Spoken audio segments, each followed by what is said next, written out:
একজনে আরেকজনে দোষ হইতেই পারে, মায়ের করতেই পারে। এটা লেগে এই জিনিসটা তো আমি কোনোদিন হিন্দুরার মধ্যে এটা দেখছি না।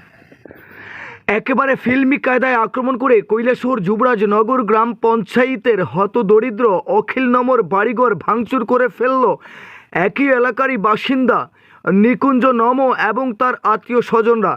একেবারেই সসজ্জিতভাবে উদ্দেশ্য প্রণোদিত করে সন্ধ্যার পর হঠাৎই ওনার বাড়িতে আক্রমণ করে ভাঙচুর চালায় এলোপাতাড়ি।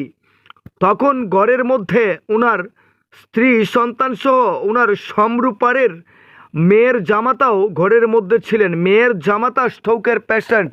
ওনার মাথায় লাঠি দিয়ে প্রচণ্ডভাবে আঘাত করলে প্রাণে বাঁচার জন্য ঘর থেকে ওনার স্ত্রীকে নিয়ে পালিয়ে যান অখিল নমর জামাতা।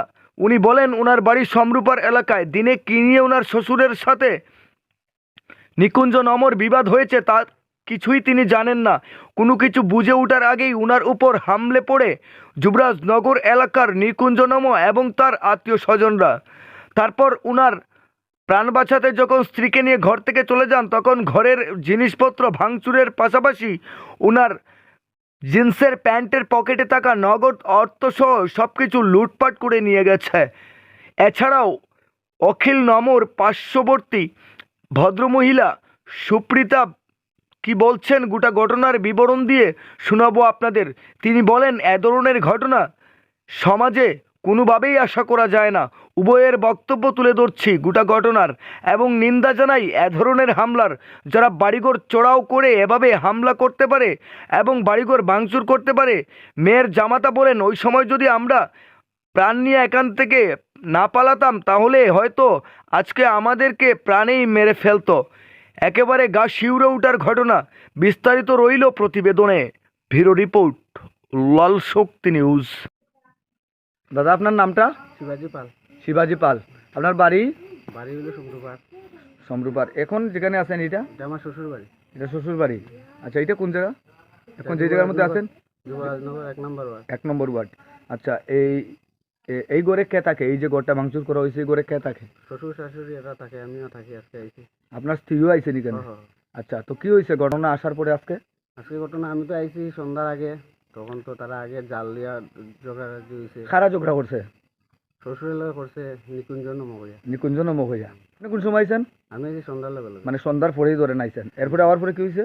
আওয়ার পরে তো তারা আবার আইছে, আইয়া উঠছে বইছে বাইরে আইয়া ওই রাস্তার সামনে গালাগালি করছে, গরম হয়েছে। তা আমি তো স্ট্রোকের রুগী, আমি কিছু মারতেছি না। তখন আইয়া তার বাইরে আমার মাথার বাড়ি মারি দিছে, ওই জায়গায় খোলা আছে। এরপরে আমি ঘরে আই পড়ছে, ইয়া কাপড় উপর খুলছি। আমি বইনের বাড়ি আসলাম, বইনের থেকে আনছি, বইনের জামাইতে 15,000 টাকা আইনে রাখছি করবো। এরপরে তারা আইছে, তারা 100 জনের মতো। আচ্ছা, সব আত্মীয় স্বজন লইয়া আইয়া আমরা গড় দরজা ভাঙছে, টিভি ভাঙছে। এরপরে আমার কত টাকা আছিল, টাকা নিল 15,000, পেন টেন সিরিয়া ফেলাইছে। তো আপনারা তখন যখন এই হামলা করলো তখন আপনারা কি করছেন?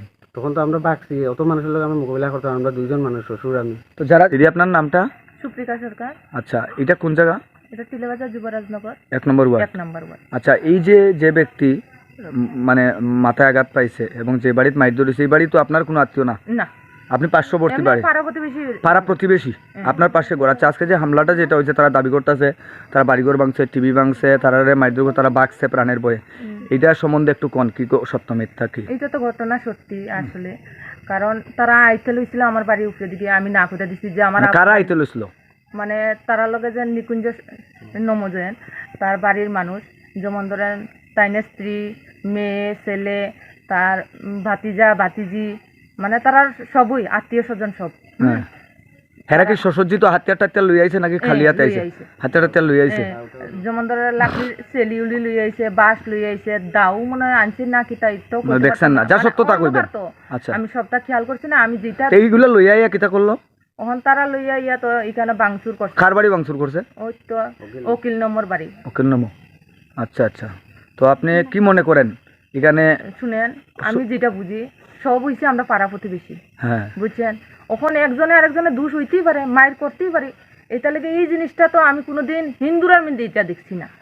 হ্যাঁ, আপনারা খারাপ পাইলে পাইতে পারেন, কিন্তু এটা যে হিন্দু সম্প্রদায়ে এই ঘটনা আমি কল্পনাও করতে পারছি না। আর এই পাড়ার মধ্যে থাকা মনে হয় খুবই, আজকে তাইনের বাড়ি করছে, কালকে আমার বাড়ি করবো। প্রশাসন এখন আমার এটা দেখুক, বা তারার যেন ক্ষতিগ্রস্ত হয়েছে এটা দেখুক, ঠিক আছে না